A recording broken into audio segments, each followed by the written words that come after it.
This episode is brought to you by Reese's Peanut Butter Cups. In breaking news, leading scientists worldwide are conducting experiments to determine if Reese's Peanut Butter Cups are the perfect combination of peanut butter and chocolate. However, it appears the study was inconclusive, as the scientists couldn't help but eat all the Reese's.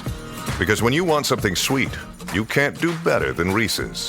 Find Reese's now at a store near you. Hey everybody, welcome to the Single Tracks podcast. My name is Jeff, and today my guest is Dr. Kate Leeming. Kate is an explorer and adventurer who has biked tens of thousands of miles around the world, including 15,000 miles around the Australian continent in 2004 and 2005, and also 22,000 kilometers across Africa from Sengal to Somalia. In 2019, she became the first person to cycle 1,600 kilometers through the sands of the Namibian coast and is working toward the first ever Antarctic bicycle crossing via the South Pole for her educational outreach organization, Breaking the Cycle. Thanks for joining us, Kate. It's a pleasure, Jeff. Good to be there on the other side of the world. Yes, speaking to you from around the world. Well, I wanted to start by asking you about your first memory of going on an adventure. You've got this long list of accomplishments and adventures that you've undertaken. So how did it all get started? Yeah, well, I actually grew up in Western Australia on a farm that was fairly remote. Well, it's about 80 miles east of Perth. And, I didn't really have the confidence to travel or anything like that, and didn't really have the opportunity till after I left university. I was a pretty high-level sports person and a bit of an all-rounder, and I just loved cycling as a way of keeping fit, and then I sort of imagined, wouldn't it be amazing to cycle in France or Italy? And I read a magazine article and thought that'd be great. Mm-hmm. Then when I did have the opportunity to go to Europe, to the UK first, playing field hockey. After that, I organised some little trips, and that sort of led to bigger trips. And over the space of the next couple of years, I did about 15,000 Ks, about 9,000 miles through Europe. And that was really just, my personal discovery. And that's where I started to discover what I could do on a bike. And I really sort of discovered my passion. And so it started with a little trip in Ireland with a friend, and then a bigger trip in France. So I guess the reasons I really love to travel by bike is because I'm very connected with the people in the land, and I love sort of that idea of bringing a line on a map to life. And I find it gives a great sense of place and a perspective of how the world fits together. So, yeah. And of course you can eat a lot, and it's just, I felt very free, and yet it's a very humble sort of form of transport, and especially through Europe, where it's just so accepted. Cycling through France and Spain and Italy in particular, people go out of their way to help you, or they're very kind, and that's kind of where it all started, and that's where the passion grew. But then it started to grow after that. So that was a while. Well, when you were growing up on the farm, was it like a big farm where you could like really go and sort of get lost, away from the house? Or were you at an early age, like trying to venture beyond that and saying like, well, what's outside the fence? I'm going to go on my bike and I'm going to take off for a few hours and just see what's out there. Well, it was adventurous in that our farm it's not a particularly big farm in that part of the world. It's about 2,000 acres. But our nearest neighbour was, 5 kilometres away. So, and I'm one of 5, but we're all sort of quite spread out. So that meant spending a lot of time on my own, but also making things and and I probably spent more time with my next sister up or my younger brother. But it was always, we're always doing things. It's so, looking back on it, we're just, so lucky to do that. But Western Australia is probably, very isolated, from the rest of the world. So to get to anywhere, even the eastern states, as we'd call it, it was actually quite expensive. I remember going across to play field hockey, like a tournament in, say, Tasmania or whatever, and it's like, it used to cost about $800. And that was with a student discount, so it's not like the US in that respect. So So that sort of means that you don't tend to travel. We didn't certainly travel, and it was much more difficult than now to do so. But in terms of just exploring and doing things, and just around the farm or within Western Australia, especially the southwest corner, yes, we certainly did things like that. But it was really probably once I got away from didn't need to get away from my family, but once I was actually out there, on the other side of the world, trying things out for myself, and where I knew that they couldn't worry about me. And I guess, when I first started saying, I was cycling and I was in the middle of France and my friends had gone off doing something else. So I was cycling through France on my own. They were all really worried, but I wasn't, because by then I realized this was cool. Right. But I always, family, especially parents, always worry. So, I always try and respect that and make sure that, I mitigate the risks, and once they sort of get used to it and they understand what I'm doing and why I'm doing it, that really helps. I don't actually tell them what I'm doing until I'm really about something. So Yeah. Interesting. Yeah. Yeah. And I imagine too, growing up on a farm, you learn to be pretty self-sufficient and, just kind of like making things work with what you have, which I'm sure comes in handy on an expedition where you are truly, somewhere remote at times or isolated, or, you just have what you brought with you in a lot of cases. And seems like you had a good sort of background in that, and being able to do that and have confidence to do that. Yeah, I think it's you just have to work things out, and on doing, as a kid, that you're right, it was a great grounding. Not that I knew what I was going to be doing, but yes, it's certainly that idea of being alone or managing things or just taking the initiative when needed, and being aware around. So, on the farm, obviously there are dangerous things around you everywhere. Right. Yeah. You're using, your father's tools or this or that, but it's also just being aware of how to stay safe and avoid those dangers that'd be pretty true. Yeah. Yeah. Sure. Yeah. Well, the other connection I wanted to make is with your sort of educational outreach organization and the Breaking the Cycle, this side of the adventure. So I'm curious to know, were you a good student in school, and did you enjoy learning? It seems like, you're always up for trying something new and experiencing new places. So I imagine you were a good student, but was that the case? Yes, I was definitely did well at school. I was a conformist. I didn't really buck the system, but I used the system pretty well because I was probably, the best all-round sport in my school, my town. And then when I went to Perth, I represented my state in 4 different sports. So, Oh, wow.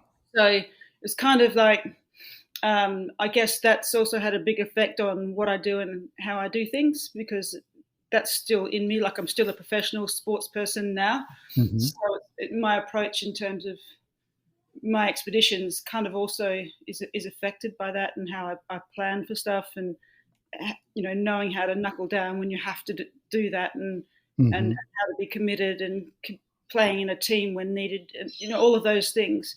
And I think that sporting background in both individual and team sports is really very, very valuable, and in fact they help each other, because when I was sort of, just to divert a little bit with the school bit, but I'm now a real tennis professional, a court tennis professional, which is like the original game of tennis. And when I started combining the expeditions plus the tennis, I found that actually it helped my tennis, because I got to really tough moments in a match. I found I was much more present and I was a better competitor. So I think I had a better perspective. So they kind of help each other. But back to, I went through school, I went through university, and then I went straight back to school again because I became a teacher. And I guess what really struck me when I went back to school, i.e. working as a teacher, as a physical and health education teacher, is that the kids were teaching me more than I knew myself. I was in a school with about 57 different different nationalities, and I realized I'd also led a very sheltered life, on the farm and so on and so forth. So I just needed to get out there and explore the world. So when I had the opportunity to go to the UK first, and then travel through Europe, I really just needed to see the world and understand better how it fits together. So that's probably all those things affected probably the things that I do now, and certainly with the education. So I've never really used my teaching degree that much, but I've always wanted to support. Education is so important. So I didn't really know how to combine that with the adventures, certainly in Europe. And then I met a fellow who really inspired me, a fellow called Robert Swan, who's a polar explorer. He's the first person to have walked both the North and South Poles. Oh, wow. And he sort of, when I was planning my first big expedition across Russia, he really took me under his wing and really inspired me. And he also taught me that there's much more value to what I was doing than simply riding a bike. And so ever since then, I've always tried to contribute in some way. And the first expedition, the Russian one, was about aiding the children affected by the Chernobyl disaster. But after that, everything's been to do with pretty much with education for sustainable development. And it was actually my journey. So I did a 25,000 kilometre journey through Australia, which was a official activity for the UN Decade of Education for Sustainable Development. So it's the first time I had a little education program. It wasn't very good, but I made it, and I realised how hard it is to do that, and I needed help creating those things. And then with the African expedition, breaking the cycle in Africa, this time I had the support of the Victorian Education Department here, so the state of Victoria in Australia. So they had a program, and then things started to become more effective. And then so each thing that I've done, I've kind of developed things. And with Antarctica, that's when I started to actually put together I kept Breaking the Cycle as a brand name, because I thought it was really good. And that's what I've added in or started to create Breaking the Cycle Education.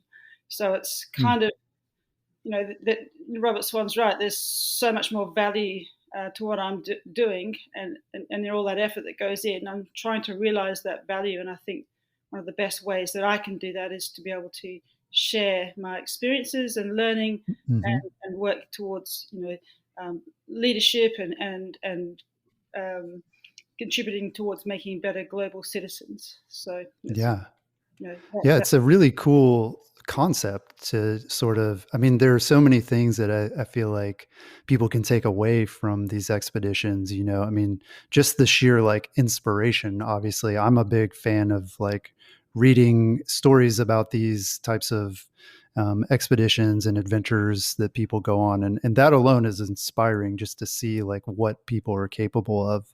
But then to tie in the educational element, I was even thinking about my own kids and how much they could learn in terms of problem solving and planning and, learning about other cultures. It's endless, the educational opportunities that it seems like are available there.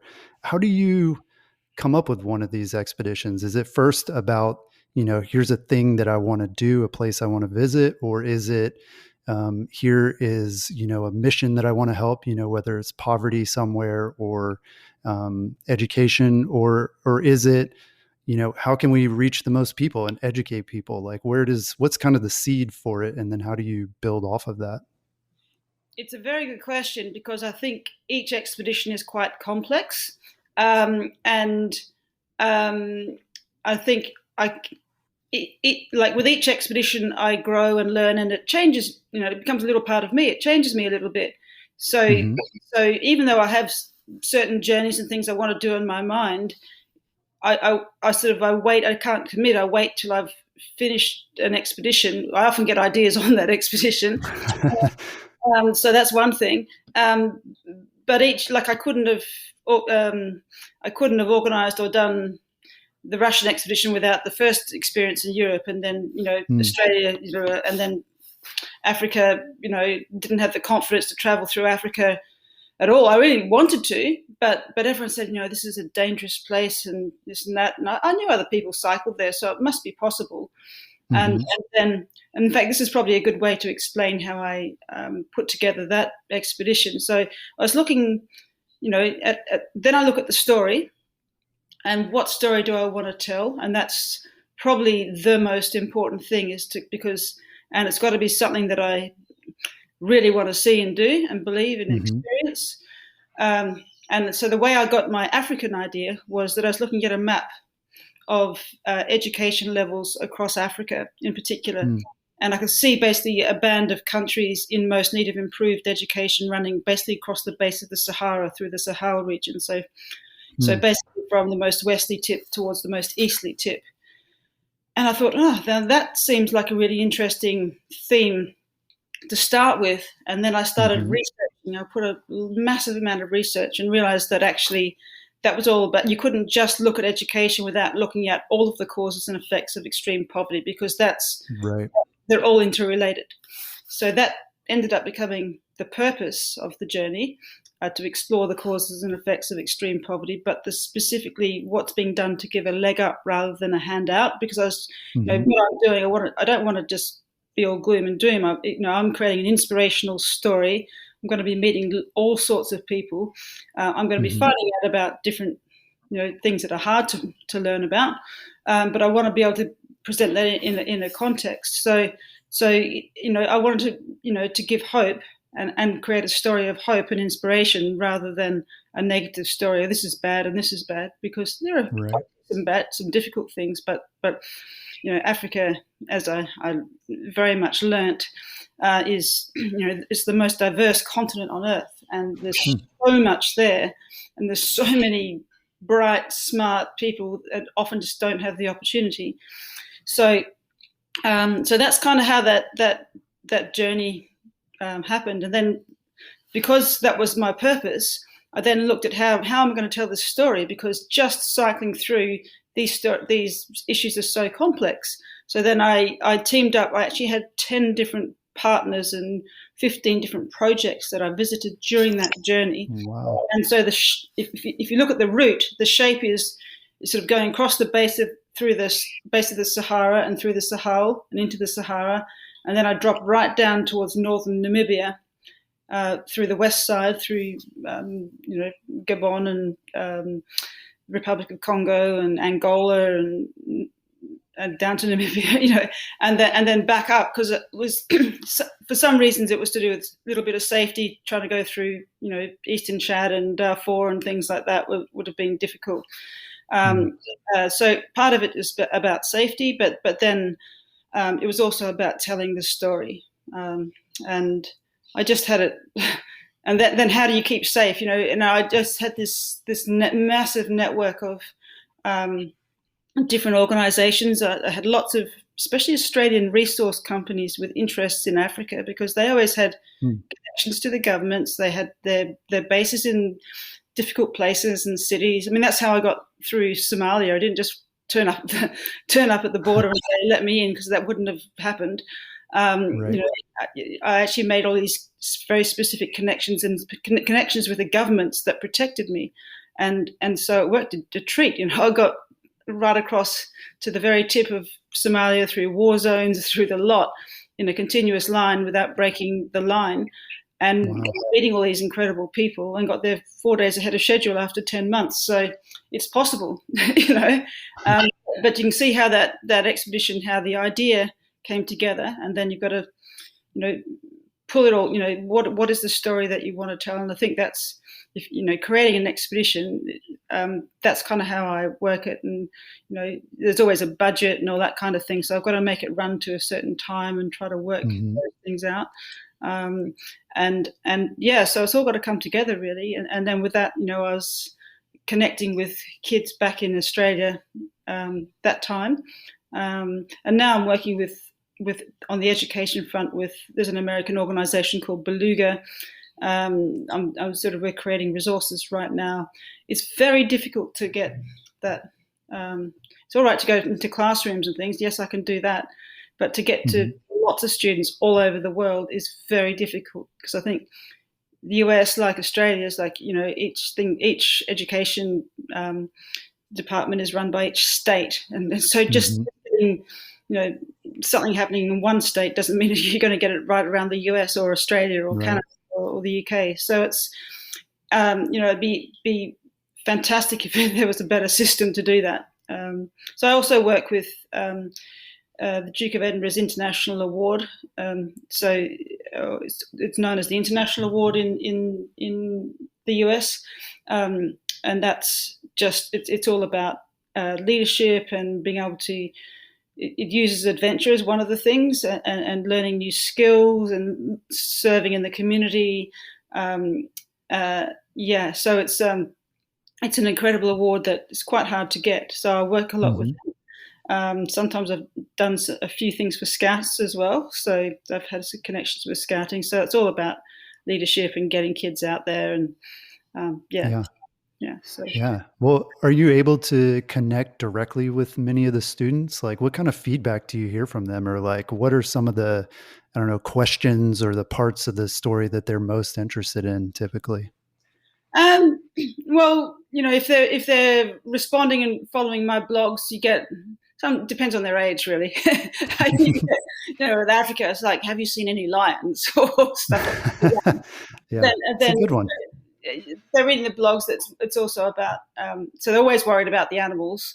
But then if I was telling a story about a certain issue or whatever, then they often have a lot of concern. So it's just making them aware and getting them to ask questions. And we've actually created, not that it hasn't been taken up by many people yet, but I've created sort of a how to set up a project. It doesn't have to be an expedition, but it could be whatever. Starting with identifying passions, what are passions, and then what are values, and then creating a vision. What's your vision? And this is what I do every single time, so I should, and then from that vision, what's your idea and how you're going to put it together, and use a bit of what's called design thinking to actually create a project or a journey, and then do a little test run, do the theory. How does it need to improve, and then create your bigger vision, and then analysing it all after it's done. So that kind of thing is really valuable, because quite often people don't get the first step. They don't know how to make that first step. They think, that's what I do, and they say, I can't do that. That's so annoying. Like, are you sure? I started off by trying little things, and then that gave a bit more confidence, and then that grew and grew and grew. So that's on the expedition side, but then on the other side of it, it's about also getting better at communications, about documenting and analysing, and I've written a couple of books, but it's things like doing the media. That scared me, just on radio for the first time really it scared me. Being on live TV, it's scary stuff, right? So it's just like, okay, if I want to be able to communicate, I've got to get better at this. So and same with other skills, photography or whatever, or filmmaking, of course. So I don't have any technical skills for holding a camera, but I'm pretty good at telling a story. So that, if combined with some other professionals when it comes to filmmaking, seems to work pretty well. So there's a lot of other things. The cycling's the easy bit. Yeah, well, that's right. That's hard to believe, and that part probably scares people the most. So one of your most recent projects, one that is currently hitting the internet this summer, I believe, was in 2019. You completed a traverse of the Skeleton Coast in Namibia. And there was actually a documentary that was made about the trip called Diamonds in the Sand, which I believe is going to be on Outside TV here in the US anyway. Tell us a little bit about the trip. What got you interested in that particular route? Well, I'd kind of heard about the Skeleton Coast probably in the mid-90s, and there was a British explorer who walked from south to north. And then since then, no one had done anything because you can't actually get permission to cover most of it or lots of it. And particularly, there's a forbidden diamond mining area in the south, which you just don't get permits to do. Whereas he did it just as Namibia was becoming a country and probably get through because of that. And so it just seemed like a really interesting place because of all the shipwrecks and things, and it was desolate and there's this desert and then on top of that, because I'm planning, as you mentioned earlier, planning to cycle across Antarctica, and yes, I've been doing expeditions in the extreme cold in the Arctic to prepare, but also cycling on sand is very similar to cycling in snow. And I'd undertaken to do an expedition on every other continent other than Antarctica. So I did another sand expedition in Australia that was very interesting. And so I kind of opened up. And so for Africa, I thought, this could work really well. And I could use the same bike that I've been developing for Antarctica. And so I looked into it further and then realized that this is why no one's done it.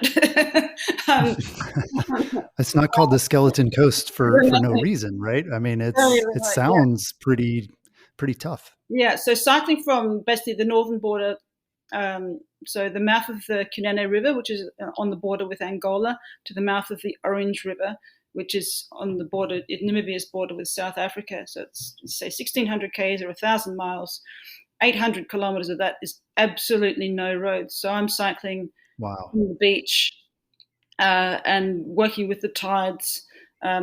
Because I'm planning to cycle in Antarctica, and there I'm going to have terrible wind, especially for the first half of going towards the South Pole. The wind can be shocking. I thought, okay, let's choose to go into the wind. And so this is one of the windiest places on Earth.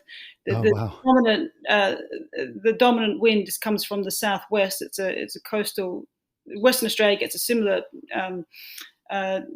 trade wind as well, but this is probably worse. It's like it's unreal and it's relentless. So going from north to south is much harder than going the other direction in the sand with no roads. So that's why I chose to go from north to south. And to say there's no points of habitation at all for the first week. So about I can't remember, 350 kilometers or so, and there's a little tiny settlement, and then having to go through lion territory. I did it supported because there's no way I could have carried what I needed to carry. There's actually 500 kilometers where there's no way I could even get water, let alone food, and I'm going through the desert. So so that enables me, but traveling supported enables me to have it filmed properly, whereas on my own I just can't capture it to the level that's needed. So how do you even support a trip like that? I mean, if there aren't roads, like how is anybody even carrying water or camera equipment or any of that stuff? You can still drive on it, so I found a small, very specialist tour operator who has the licenses to go into that northern area, which you can't just go there.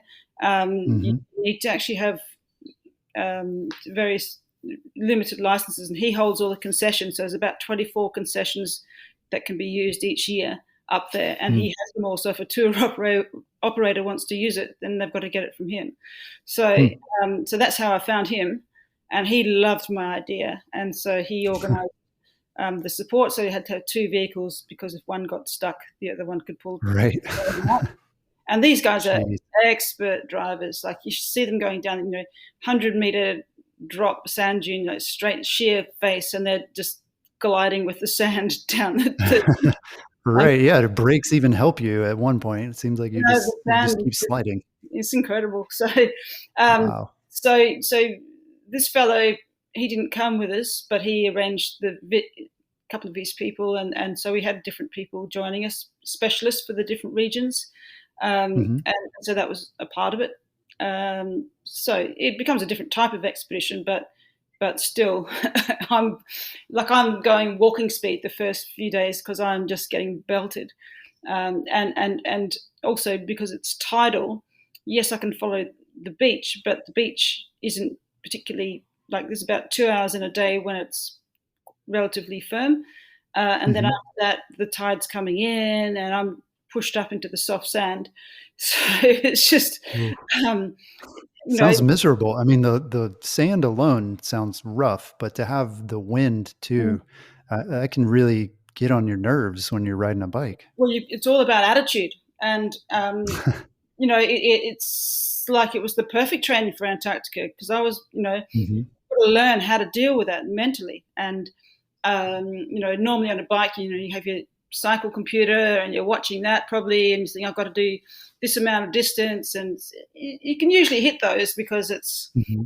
even if it's a bit slower or something, you can hit them. But I don't know what I'm going to hit with the next pedal stroke, let alone anything else. So, I could, Yeah, it could be demoralizing to look at the GPS and yeah. to So say, you "My just, yeah, goodness, it's been an hour and I've gone like 2 kilometers." yeah. Well, certainly 5 kilometers an hour was what I was down to a few times, and I'm going, okay, I Wow. need to do 50 k's a day to get my expedition done. Um, so yeah. So the first bit was very hard to. I was just managing to just creep up a little bit, get over the Hmm. 50 a few times, and I was a couple of times under. So it was right on my limit. So I was right with that. And also when I do these expeditions, even though it would help to be super fit, it's crazy putting them together. It's probably the hardest thing I do is pulling all the ends together, getting everything, all the people or Hmm. just moving out of my comfort zone in Melbourne here and traveling around the world to get to a place and with everything that Yeah. you need and all of the communications, the education side. So I'm just exhausted at the start and I just have to pretty much bite the bullet. I mean, I test to make Hmm. sure my knee's all right. I do some sort of intensive training in the gym. I try to get out for a couple of rides to make sure it's real. But then and often I even get a little bit sick before I start because it's so much Oh stress. man. So Yeah, I'm sure. then to start from like you'd think is the most desolate place, and the wind is especially in the afternoons, but not only. It was just amazing. So I was just Mm. trying to with my mind just think, okay, let's just break this down into little goals. Don't worry about distances. Just try to get the time done, and Hmm. I'm going to keep moving forwards, and that's distance I don't have to do again. Yeah. And it's just trying to find that right space in my mind, and and it's such even though it's desolate, even though it's harsh, even all of those things, it's also exciting. I can't pinch Mm. myself. I can't believe I'm doing this. How do you end up Yeah. cycling down a beach in the middle of Namibia, or not the middle, Hmm. but on the edge of this place that's taken shipwrecks? It's the most treacherous coastline pretty much in the world. Um, Uncharted territory. It's coming across. Ships have been rusted down to nothing. A lot of them are no longer there, or big Mm. frigate like the Dunedin Star, and all there's a tiny little bit of metal left, and that's it.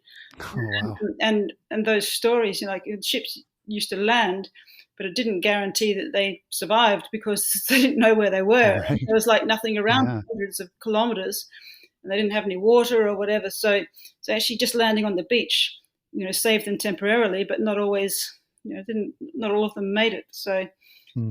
most of Yeah. them they did in some way if they got an SOS signal out. But yeah, so mentally, if you focus on all of those things and thinking this is quite amazing, I'm doing something that no one's done before, Hmm. um, and I just love that kind of challenge. It's such a privilege. So if you focus on those kind of things, it also helps to get through mentally. Yeah. Yeah. Right. Um, Well, you mentioned that you rode a special bike as a unique all-wheel drive fat bike, I believe, for the Namibia expedition. And it sounds like it's also one you're planning to use for the Antarctica expedition. So tell us a little bit about the bike. Is this something that you're building yourself? Is this like a custom bike, or is this something that people could go and pick up if they're doing their own expedition? the way it all started was I was trying to design or understand what is the best bike that I could use to cycle across Antarctica. And Mm-hmm. what is the design? I actually went to the US in terms of I picked out a couple, one in particular, one sort of innovative frame builder in Maine, actually, Mm-hmm. um, Davis Carver, and he was just so into this idea. So we traded, who knows, 100 emails more, and looking at different designs. What would cut it for such a difficult place? Mm-hmm. And then we came across this design, a fellow called Steve Christini in Philadelphia, who'd made an all-wheel drive mountain bike. And Right. we were looking at two-wheel drive stuff before, but there was just like external chains and retrofitted cables and things, and they're already Mm-hmm. inefficient and going to break. But this was like built in through the shaft, and it Mm-hmm. looked like it might cut it. But he'd only ever made it for a mountain bike. So I tracked Steve down, and I posed the idea of would he like to put his technology into a fat bike, um, Mm-hmm. and to cycle across Antarctica. And it's he hadn't even been making bicycles for quite a while because his business has gone on to make motocross, and they make all-wheel drive motorbikes for like the U.S. Navy SEALs and things. Huh. But his passion is he loves bikes. He just hadn't been able to make it really pay. So he made the first one, and I tested it up in Svalbard, which is Norwegian Islands, about 80 degrees north. That was my first Arctic trip, and it wasn't perfect, but because it Mm-hmm. couldn't support a wide enough tire, like the technology has to be built around the width of the wheels, and that becomes Mm-hmm. quite difficult. But then the second one, my second journey was in northeast Greenland.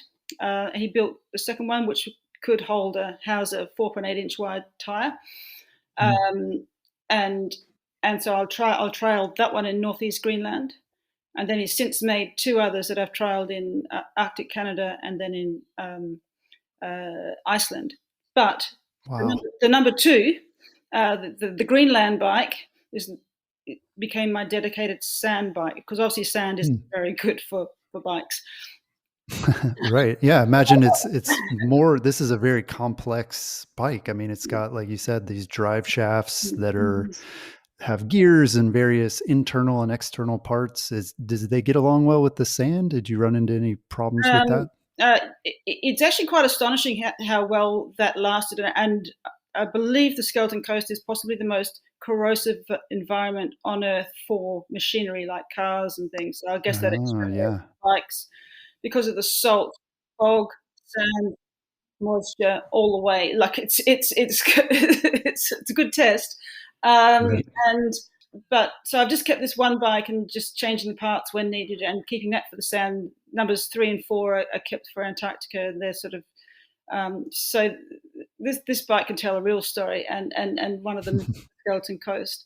So it handled very well. And what's amazing, because people think, look, it's a gimmick, or it's got to be really hard to push this thing when it's switched on. Hmm. Not, and that's what's amazing, because the way he somehow calculates all of the mechanical advantage, and I'm not a technical person to tell you use the right terms, but Hmm. the drive shaft, it sort of causes a little bit of lift as it turns, and so the bike can be switched on. The all-wheel drive system, it's got a clutch, it can be switched on and off. Um, Oh, cool. so I don't use it all the time, only when I'm in a situation where it's needed, so to stop it wearing out. Hmm. And the very cool thing is you don't have to drive it unless, so if the back wheel slips, the front wheel engages automatically. So it's like having its own differential built into it. And Wow. so it's very helpful, like, I'm hitting like soft patches. You can't see sand or snow. And the bike, I can feel it pulling me out. I mean, yes, it takes a little bit of power, as it would anyway, but it means that it's not a magic bullet. It's like, it just helps me get a little bit more grip and helps me to stay on the bike for longer, like going through the high sand dunes. I mean, sometimes no bike's going to go up the soft face of a sand dune, and it's hard, but it gives me more chance of staying on the bike for longer. That's what I want it for. Others, it's apparently amazing for downhill because cornering, especially, the front wheel can pull you out when the back wheel slips around a corner, that kind of thing. So there are other uses for it. And since Steve sort of started with designing mine, and he's sort of tooled up enough to make little batches of these bikes. So they can, there's a sort of 4-inch wide one and a 5-inch wide one, basically, plus his mountain bikes. And now he's also got electric bikes that apparently they're going quite well. Yeah, I can imagine that having quite a good use for if you're into that sort of thing. Right. Which is not my thing, but hey, I can see a purpose for it. So that's a good use of his technology. So yeah, the bike. Look, I'm really proud of it because I it's not I'm not an engineer, but I've facilitated that design, and now I've got another fellow adventurer also about to cycle in the empty quarter in Saudi Arabia, and it's like Oman, and he's going to be using one of so cool. So the bike's got its place. It's not, depends what, if you're just going down roads and things, you don't need it. I'm using it, the same bike for my current journey across Australia, which I think I mentioned to you earlier, but I managed to actually get a fall off. I've never had a crash before, or not one. I've had a lot of crashes, but nothing stopped me, and I managed to break my collarbone. So my goodness. I'm recovering at the moment. I've had surgery just over 4 weeks ago, and plates and screws in my collarbone, and I think it should be ready in 4 weeks. We're planning to resume, but I'm using the same bike, and so this time there's out of 6,000 k's, there's about 1,000 kilometers of asphalt tarmac, a bit more. And then there's a lot of sandy gravel, and then there's sand, like going through the Simpson Desert, and there's also soft corrugations, which are horrible to use, like corrugations on the surface. So I've decided to take my Greenland bike again. Got a whole set of new innards because the Skeleton Coast really did make a mess of my bike. I put faster tires on for the first for the good road that I've just covered, and then I'm just changing the tires now to have the 4.8s because I'm going to be heading into like the Simpson Desert and things. So it's still a pretty good, as far as fat bikes go, it's very fast for what it, but it's not. It's still not going to be as efficient on good roads as other bikes because there's just more rubber on the road. But I used 4-inch wide tires for the good road, and now I've got the bigger tires going on as we speak for I'm ready to go again. So it's a very interesting technology, and as I said, fat bikes have changed quite a lot of where you can go on sand and snow. This is just it's really an extension of that for when you're wanting a little bit extra. And over the distances that I'm traveling, I'm happy to get that little bit extra. Right. Every little bit counts, I'm sure. Absolutely.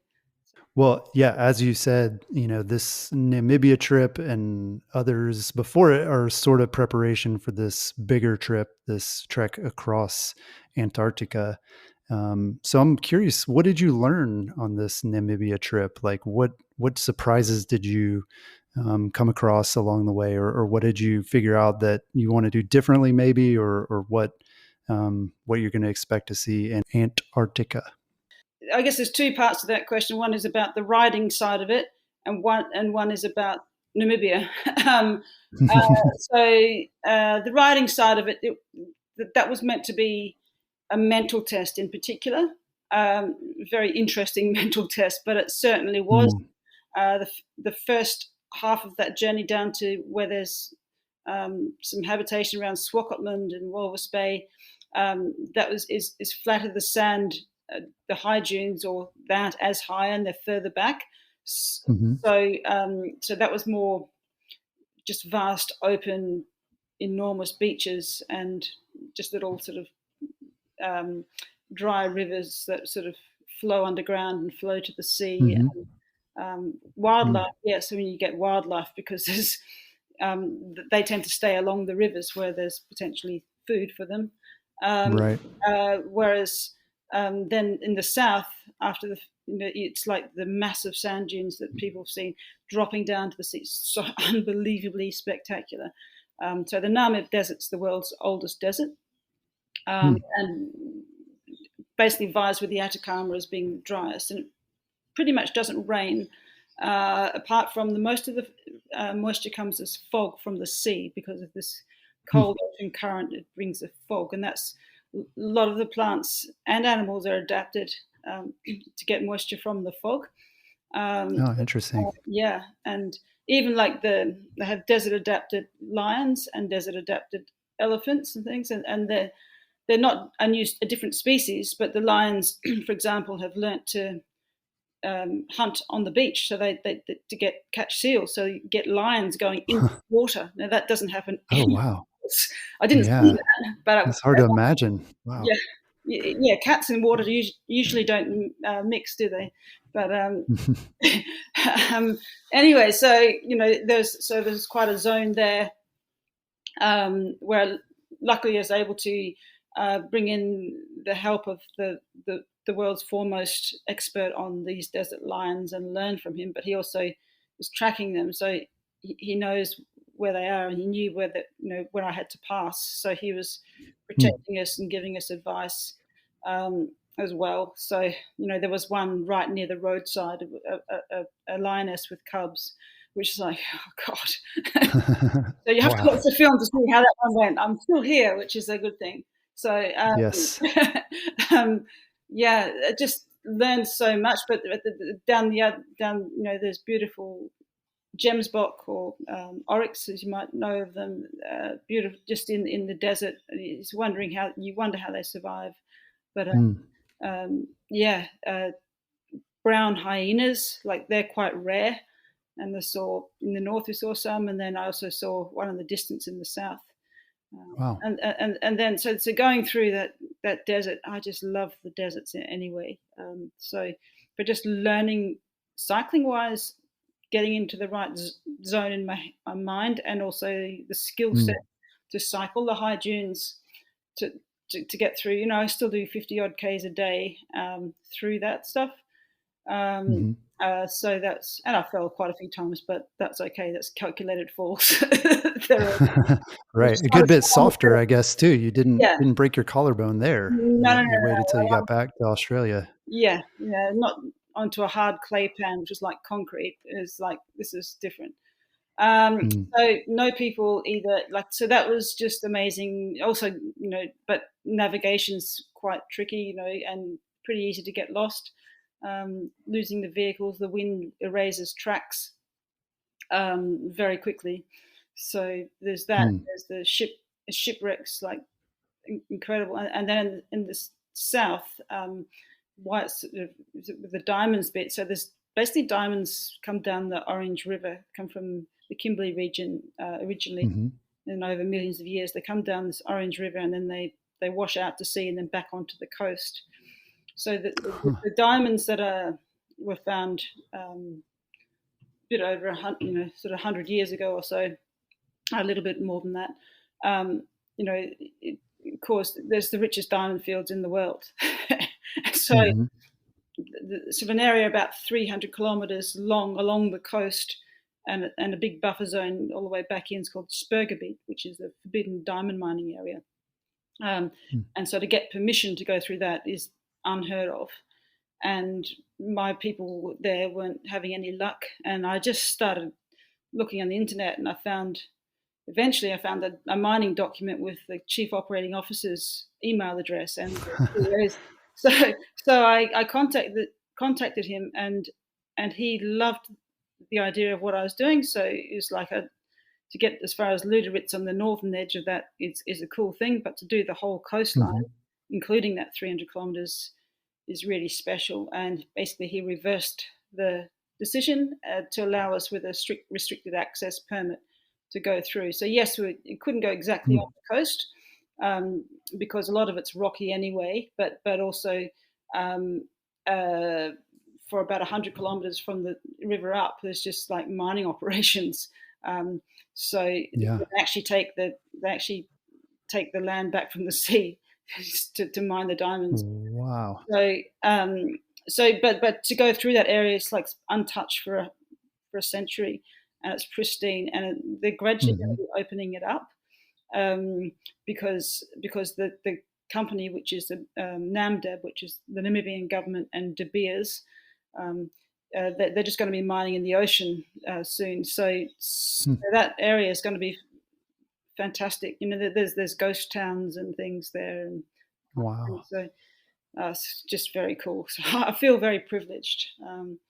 And as far as learning mentally about from that journey for Antarctica, it's really just all of that attitude that we've explained about the cycling and the wind. It's also the strength that's required, the core strength, getting through the sand, which is say the techniques are the same as snow. Learning to read the sand, which are the soft bits, you know, path in front, trying to avoid the softest bits if possible, gaining momentum, keeping the gears very low or light so that when I do hit something soft, I can actually power out of it. And that's the only way I can keep going all day anyway. So I was just trying to skim over the surface of the sand, which is similar to snow, and then when hard stuff to be able to put that power on with the all-wheel drive system, and then do it again and again. So it's pretty nothing, but it's just so rewarding and satisfying as well to think, you know, there's no road there, and I avoid vehicle tracks anyway in the sand because it's harder. You know, it's an amazing thing. And to cycle across Antarctica is a different thing. The main issue for me is the cold, actually, because I come from a warmer climate, and you know, it's very hard for me to get experience in the cold without costing an awful lot of money. And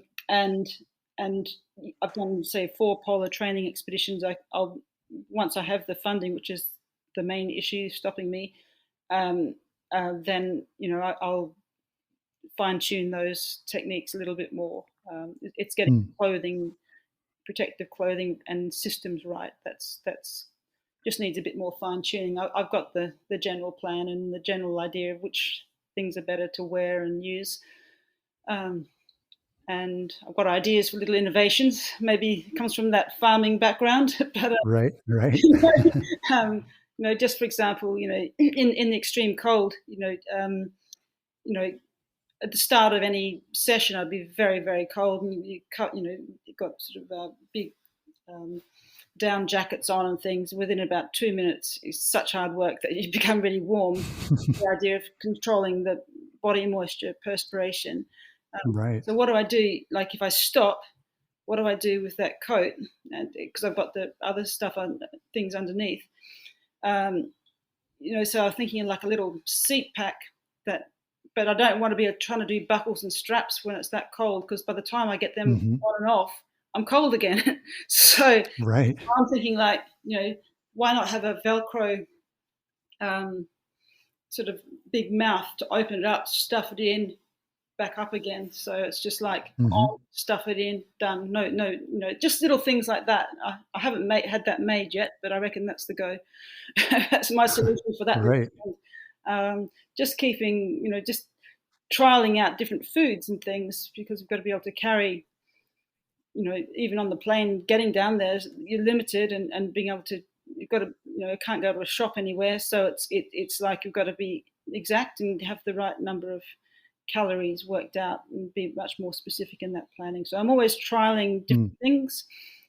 Give you an example. Something I trialed for the first time in Namibia was MCT coconut oil, some special stuff, and I reckon having that in the morning was really good. It helped the energy go, kept it going for longer. So just things like that. I'm trialing out, sort of using myself as a bit of a guinea pig at times. Right.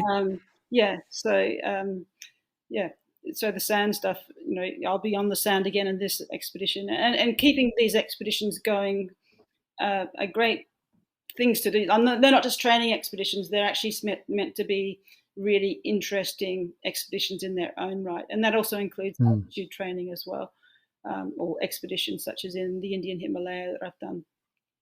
Wow. So they're all meant to be worthwhile on their own, as well as keeping me mentally expedition fit, physically and mentally expedition fit, and just keeping that story going, and in the meantime, we've created a great film, Diamonds in the Sand, and hope to create another one out of this expedition now. So it should be building on my profile and getting better at other things. And then all the while, I'm looking for the major sponsors. It's not a cheap thing, but if it's a company that can afford that money, it's also when you start looking at the marketing side of it, it's actually, if you work it out compared to, say, creating an advert for telly, it's a no-brainer. You'd think you'd be supporting me because the cost so much of a better investment of what they can create out of it. But it's still very difficult, especially when it's me trying to ask for it. When I get more people around me, sometimes that's better. But then it essentially still comes down to me driving it and selling it. So, it's all possible, and I'm not aiming for this year because COVID. We still don't know in Australia. We still can't even leave the country.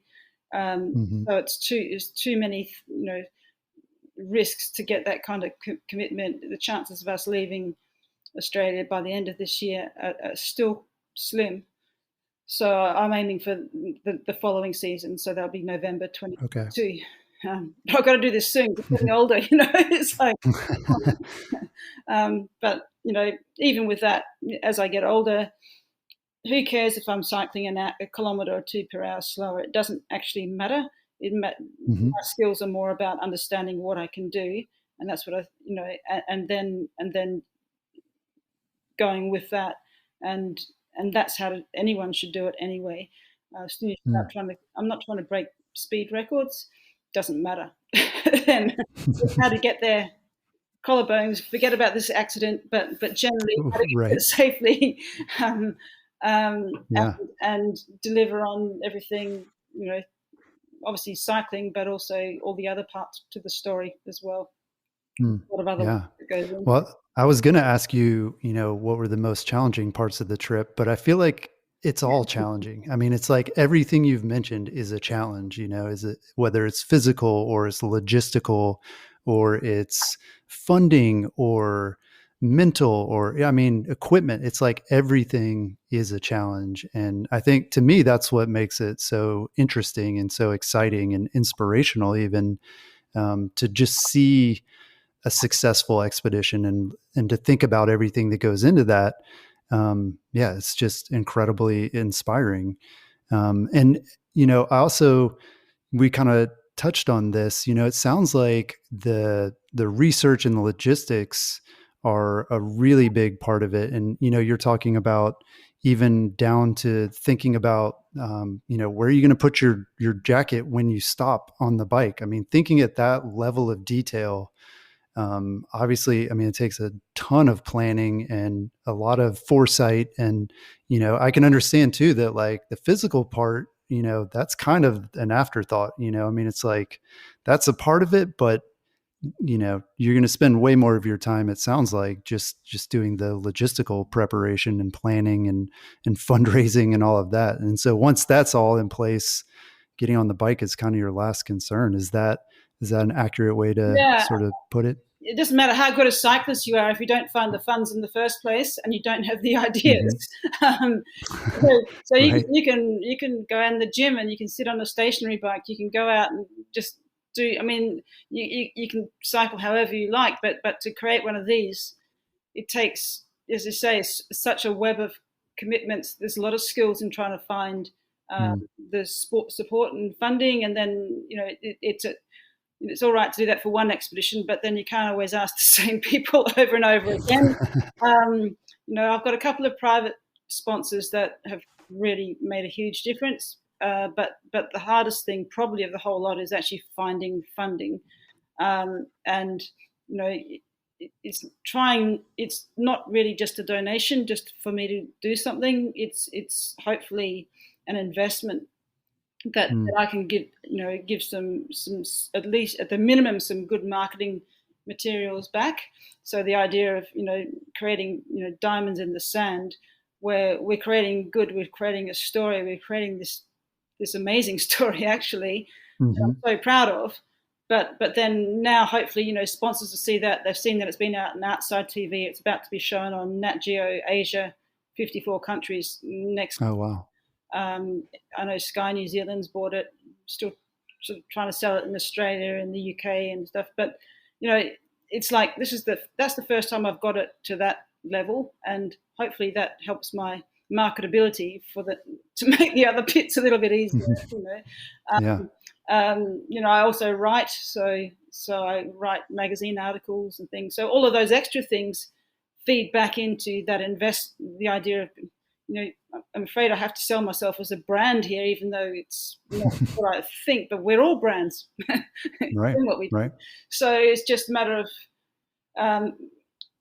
trying to realize the value of the journey for sponsors, but also especially education-wise. And when you see, I guess one of the things that makes me feel most satisfied is when people get it. They actually read a magazine article, or they hear me speak, or they see a film and they go off and they create their own challenge journey, and it changes who they are, and that's the most, or probably almost the most rewarding thing, and it really inspires me to do it better, to get to more people. So that's happened quite a bit, especially like talking in schools, and the students can really have some great ideas, and when they just go off and do their own things, that's really amazing to me. It doesn't have to be kids, it can be adults too. Right. So right. That's fine. Well, another one of your accolades that we haven't mentioned is that you're a fellow at the world-renowned Explorers Club in New York, which first admitted women, I believe, in the 1980s.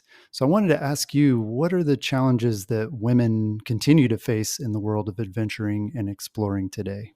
Well, I think that the field has changed quite a lot in, say, the last 10 years compared to when I was first trying to find sponsors and get things up and running, say pre-Africa especially. I was lesser known too, but just to get seen and to get the PR compared to a guy, I think was way harder. And then in people's minds, I think it was also, if a woman can do it, it means a man can do it easily. And that's just not true. It's like yes, sometimes there's difference in physical strength, but there's so many other ways of doing stuff. And I'm pretty. A lot of women are pretty strong too, I must say. And there's the mental side of things, and often, in fact, women tend to plan things that they can, realistic things, and sort of those things in place a little bit better than older men do, but sometimes the younger guys are a bit more gung-ho.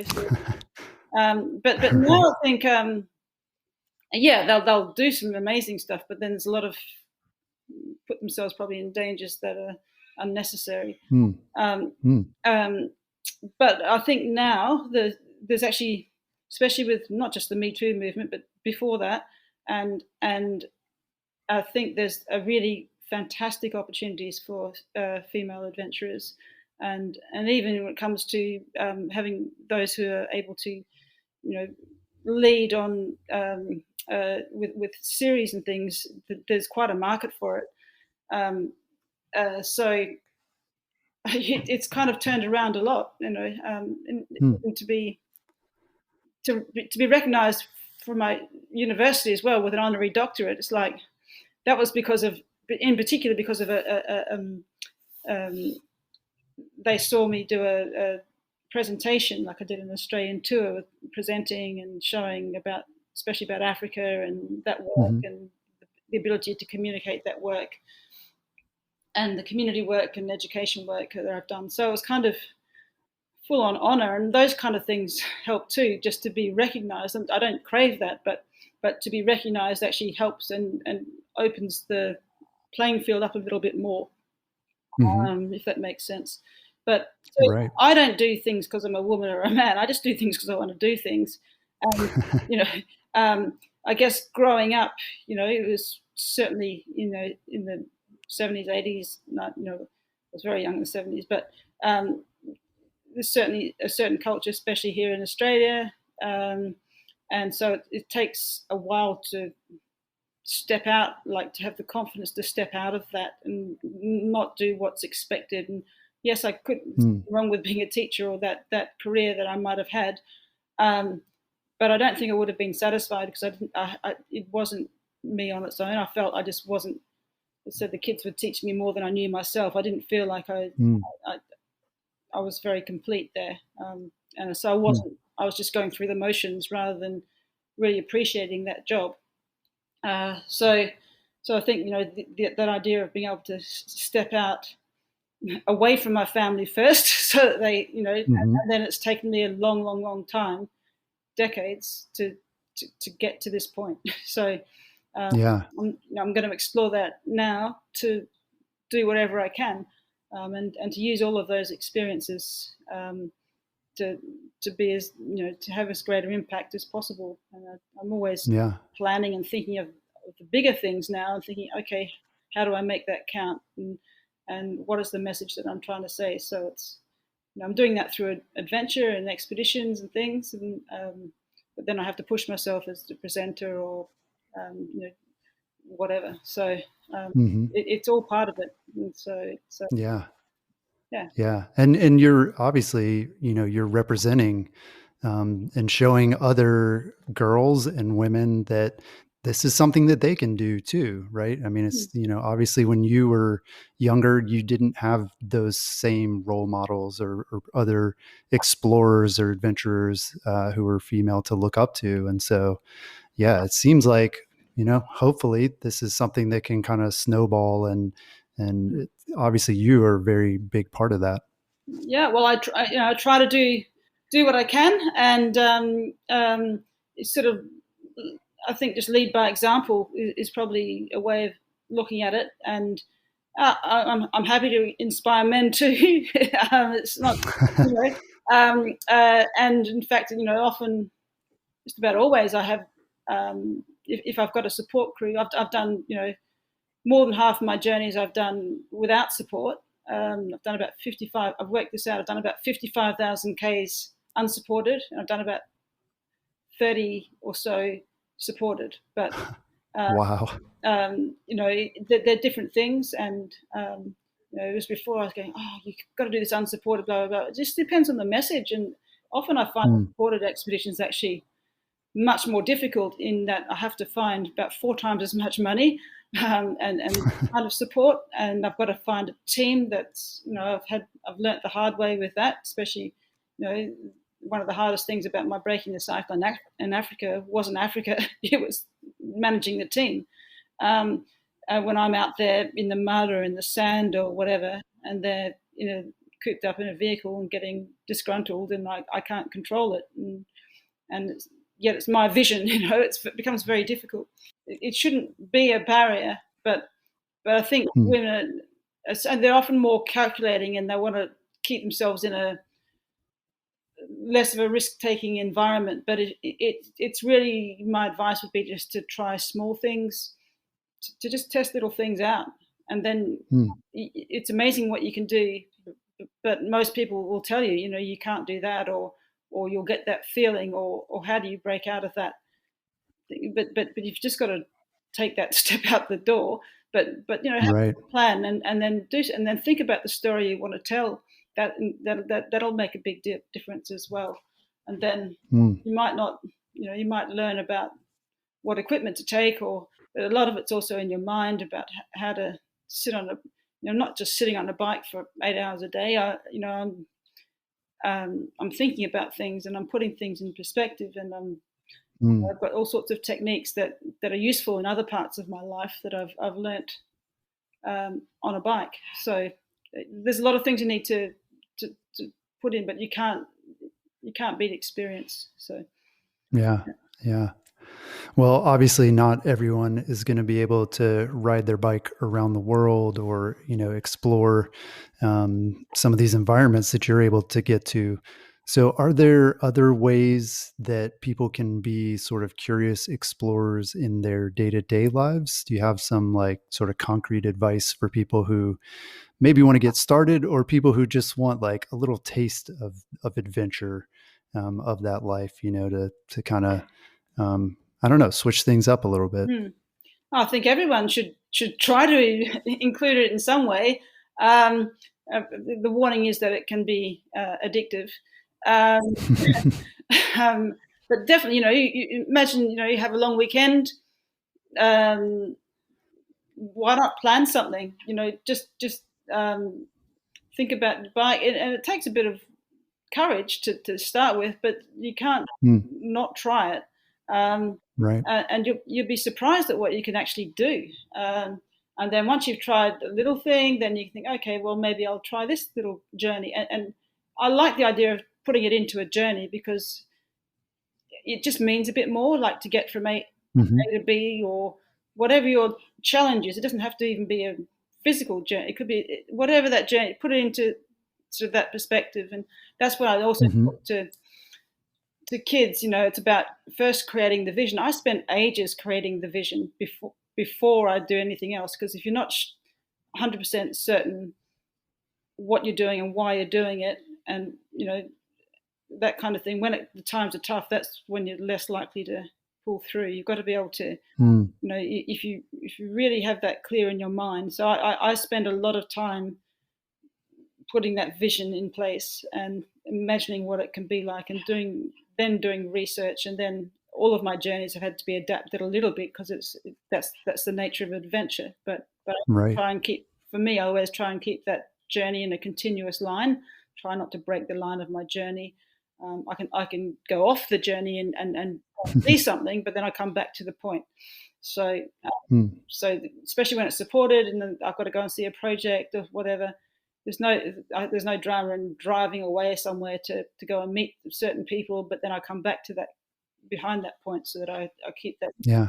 And that's sort of like the narrative. It's this real journey. It's like I've done every kilometer or whatever. So for anyone, I would take some time, have a go. Don't have to tell everyone about it. You don't even have to do that. You don't have to post it on social media? Is that what you're saying? Not to start with, not unless you want to. I mean, you can do. Yeah. But don't feel that pressure that, you need to be compared with other people. It's your journey. And for me, I'm ultra competitive, so I don't. Sometimes I'll try things out quietly first and just make sure they're going to work before I start posting things. That's a very different world to when I started, and it's a very necessary world that I'm probably not the master of and should be better at. But you've got to be able to post things, and sure, you can publish things, but you can still choose what you publish. So you can still go out there and have a little adventure, and it could be your little adventure. You could be your adventure with your dog or whatever it is, but Right. or it could be whatever, but just have a go. I tend to do, because my journeys tend to be quite, my visions, these days I tend to cycle, if I'm doing them supported, especially I'm doing them on my own, which I'm very comfortable with. It's very if you have someone that you're adventuring with, that's great. But just make sure that you're both on the same page with the vision in the first place. Otherwise, things can it really tests people out. So you might find you think you really know someone, but when you're under real pressure and when you're pushing it out day after day or whatever, you might not know them as well. So that can test relationships. But that's another thing. Just do that adventure with a friend. That's something depends on you really. But give it a go. Yeah. Well, that's all great. Yeah.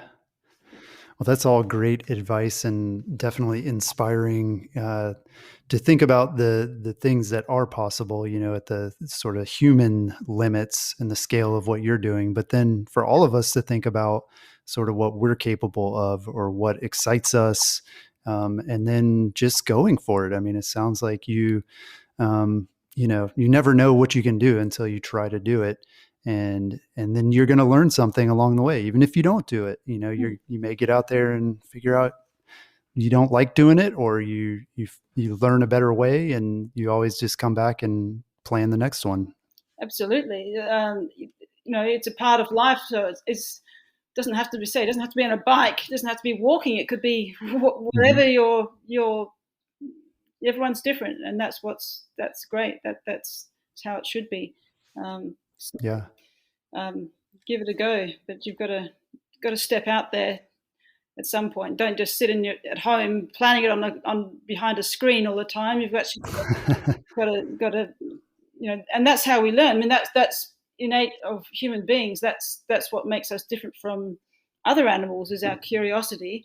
That's where it all starts from. Everything that we've ever achieved as human beings has come from exploration. It's come from being able to explore, to be able to find things out, work things out from science, from experience. That's how we learn. So we're meant to do it. Yeah, that's awesome. Well, Kate, thank you so much for taking the time to chat with us and inspire us with your journeys. And we're really looking forward to hearing more and seeing what you're able to do in the next few months and years. So thanks. It's a pleasure, Jeff. It's been lovely talking to you on the other side of the world. Yes. Well, the documentary Diamonds in the Sand will air on Outside TV this summer. And you can also find out more about Kate's previous expeditions and some of the things that she has coming up at breakingthecycle.education. And we'll have that link in the show notes. That's all we've got this week. We'll talk to you again next week.